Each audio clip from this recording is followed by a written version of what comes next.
এটি সেই ঐতিহাসিক কূপ যার পানি দিয়ে উজু করেছিলেন আমাদের রাসূল মুহাম্মদ সাল্লাল্লাহু আলাইহি ওয়াসাল্লাম এবং এর পাশে বসে বিশ্রামও নিয়েছিলেন তিনি।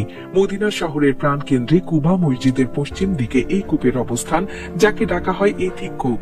ইসলামী ইতিহাসে এর গুরুত্ব অনেক। দেখে সাধারণ মনে হলেও নবীজি সাল্লাল্লাহু আলাইহি ওয়াসাল্লামের মক্কা থেকে মদিনায় আসার সময় এই কূপটি খুবই গুরুত্বপূর্ণ ছিল, তাই সারা বিশ্বের মুসলমানদের কাছে জায়গাটি খুব প্রিয়। রাসূল সাল্লাল্লাহু আলাইহি ওয়াসাল্লাম মদিনায় হিজরতের পর সেখানকার লোকেরা, বিশেষ করে আল আউস ও খাজরাজ গোত্রের লোকেরা তাকে স্বাগত জানাতে এথিক কূপের কাছে জড়ো হয়। তারা আনন্দ প্রকাশ করে চারদিকে উৎসব মুখর করে তোলে।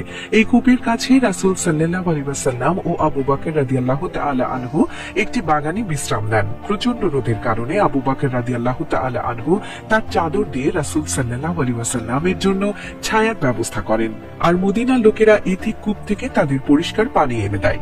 এথিক কূপটি রয়েছে বুস্তান আল মুস্তাহজাল নামের একটি বাগানের মধ্যে। একটি পাথরের দেয়াল দিয়ে ঘেরা বা বাধাই করা কূপটিতে এখনো টলটলে পরিষ্কার পানি আছে, যা এর ঐতিহাসিক গুরুত্ব ধরে রেখেছে।